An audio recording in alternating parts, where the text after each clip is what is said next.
अरे बाबा आहे आपल्याकडं, पण ते टाकायचं आम्ही टाकायचं का ग्राहकाने टाकायचं? हां, आपण विचार करा, या रस्त्याने जे वाहनं जातात येतात त्यांच्या सायलेन्सरमधून जो धूर उडतो अथवा ते कचरा उडतो, तो सर्व ह्या ठोस खारी बिस्किट याच्यावरती बसतो. परंतु ह्या व्यापाऱ्याला त्याच्याशी काही देणं घेणं नाही आहे. याला फक्त पैसा हवा, पैसा. तरी अशा व्यापाऱ्यांमुळे आपल्या आरोग्यास धोका उत्पन्न होऊ शकतो की नाही याचाही आपण विचार करणे अतिशय महत्त्वाचे आहे. व्हिडिओ शूटिंग चालू असताना त्याला काही तकलीफ झाली असावी, त्यामुळे त्याने जरा छेडलं मला, त्यामुळे मला त्याच्याशी चर्चा करावी लागली. हे पहा, अशी वाहने जातात व वाहनांचा जो धुराळा आहे पहा ह्याच्यामध्ये दिसतोय आपल्याला, तोच धुराळा हा याच्या उघड्या असणाऱ्या खारी व ठोस व बिस्किट याच्यावरती बसत नसेल का? आरोग्याच्या दृष्टीने हा खूप गंभीर व महत्त्वाचा प्रश्न. बरं झालं त्या व्यक्तीने आपल्याला छेडलं, त्यामुळे हा प्रश्नही उपस्थित झाला. तरी अशा उघड्या खाद्यपदार्थापासून आपण खरेदी करताना काळजी घेणे अतिशय महत्त्वाचे आहे.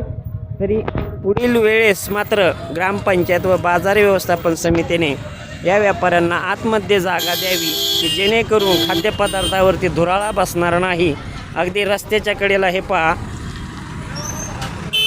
रस्त्याच्या अर्ध्या ह्याच्यामध्ये यांची दुकाने आहेत आणि अशी जी मोठी वाहने जातात, हा ट्रक चाललेला आहे, त्या ट्रकच्या सायलेन्सरमधून हवा जी येते त्याच्यातून जो धुराळा उडतो तो नक्कीच या खारी ठोस यावरती का बसत नसेल हेही पाहणे अतिशय महत्त्वाचे आहे.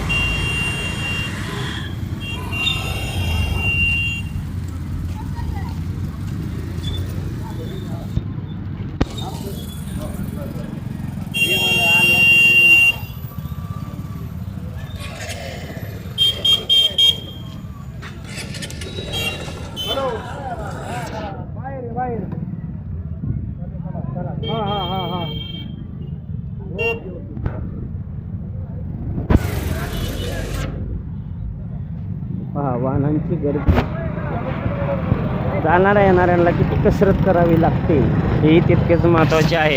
हे पहा, रस्त्यामध्ये अगदी अशी आडवी वाहने लावून व्यापारी लोक हे अतिक्रमण करतात आणि त्यामुळे वाहतुकीस अडथळा निर्माण होतो.